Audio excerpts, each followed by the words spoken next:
മീശയും എലുമ്പനും ബൈക്കിൽ പോകുമ്പോൾ. ദയാശാനെ ഒരുത്തൻ കൈ കാണിക്കുന്നു.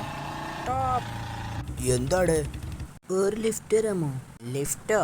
ഞങ്ങളുടെ കയ്യിൽ ലിഫ്റ്റൊന്നുമില്ല. വേണേൽ ടൗണിലെ വലിയ കെട്ടിടത്തിലെങ്ങാനും ചെല്ല്. ആശാനെ ദേ വേറൊരുത്തൻ കൈ കാണിക്കുന്നു. അവനും ലിഫ്റ്റ് ചോദിക്കാനാണോ? എന്താണ്, ലിഫ്റ്റ് ചോദിക്കാനാണോ? അല്ല. പിന്നെ? ഈ ബൈക്ക് ചോദിക്കാനാ. തള്ളേ, കൊള്ളാം. അപ്പം പിന്നെ ഞങ്ങളെങ്ങനെ പോകും? നിങ്ങൾ ഈ കാർ ഓടിച്ചോ? എടോ, ബൈക്കിനേക്കാൾ സുഖം കാറിൽ പോകാനാ. അതെനിക്കറിയാം. പക്ഷേ കുറേ നേരമായി ഞാനിത് ഓടിച്ച് മടുത്തു. ഇനി കുറച്ചു നേരം ബൈക്ക് ഓടിക്കാമെന്ന് വെച്ചു. എന്താണ്, വല്ല ഉടായ്പുമാണോ? അല്ല. വണ്ടിക്ക് ബുക്കും പേപ്പറും ഒക്കെ ഉണ്ടോ? ഉണ്ട്. പെട്രോളുണ്ടോ? ഉണ്ട്. പാട്ടും AC-യും ഒക്കെ ഉണ്ടോ? എല്ലാം ഉണ്ട്. എങ്കിൽ പറഞ്ഞതുപോലെ താൻ ബൈക്കിൽ മുമ്പിൽ പൊയ്ക്കോ. ഇവൻ എന്തു മണ്ടനാ അല്ലേ ആശാനെ?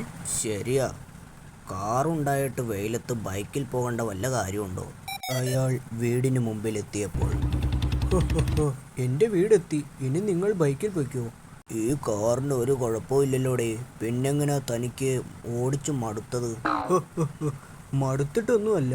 ഞാൻ ചായ കുടിക്കാൻ വേണ്ടി വണ്ടി നിർത്തിയപ്പോൾ ഇതിനകത്തൊരു പാമ്പ് കയറി. അയ്യോ! മുതുകത്ത് എന്തോ ഇഴയുന്നുണ്ടോ? എൻ്റെ അമ്മേ, പാമ്പ്! ഓടിക്കോ.